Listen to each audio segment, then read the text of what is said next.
Magandang gabi, ang pinakamalaking balitang tinutukan natin ngayon. Ilang araw na lang, Pasko na. Kaya sa kaliwat ka ng mga Christmas ganap, tiniyak ng Philippine National Police na nakahanda silang panatilihin ang maayos na seguridad ng publiko.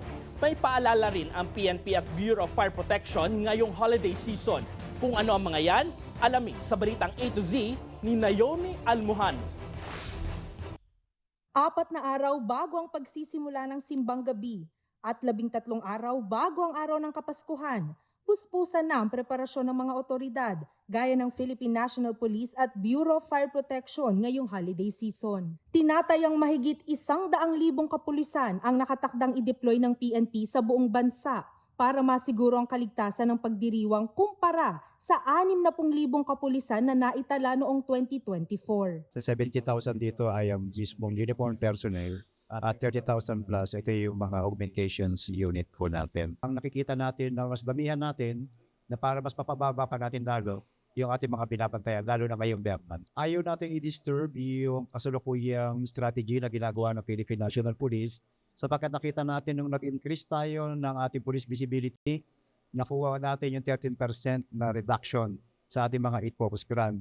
Kabilang sa 8 focus crimes na kanilang babantayan ngayong Kapaskuhan ang theft, robbery, carnapping at maging cybercrimes. Inaasahan ding magsisimula ang deployment sa unang araw ng simbang gabi sa December 16. Ito po yung tinatawag natin na heightened alert status. At pagdating po na malapit na yung Pasko at New Year, tayo po ay magpo-full alert na po. Pagtitiyak naman ng PNP, wala mang bantang pangseguridad ang naitatala o natatanggap ng ahensya.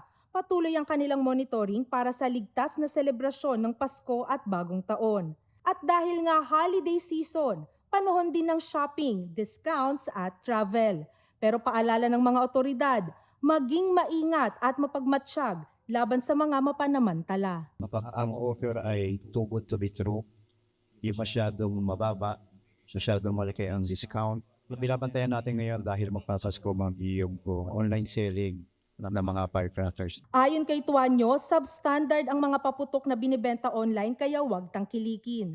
Payo pa niya sa mga nagbabalak mag-out of the country sa Pasko o Bagong Taon. Huwag masyadong maging soft-med o social media na conscious na kung saan sinasabi natin yung mga locations natin at yung mga pupuntahan natin. Samantala, bagamat maganda sa mata ang mga kumukuti-kutitap na mga Christmas decoration, paalala ng BFP, hindi dapat ito magdamagang nakasindi o halos wala ng patayan.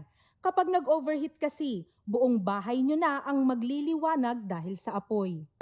Tulad lang din po yan ng isang ordinaryong tao, napapagod din po yan. So, hindi po talaga pwedeng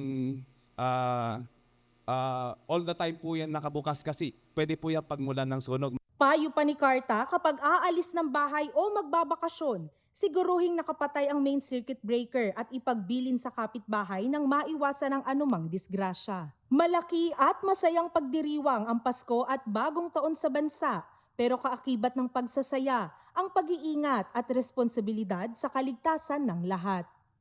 Para sa Balitang A to Z, Naomi Almuhano.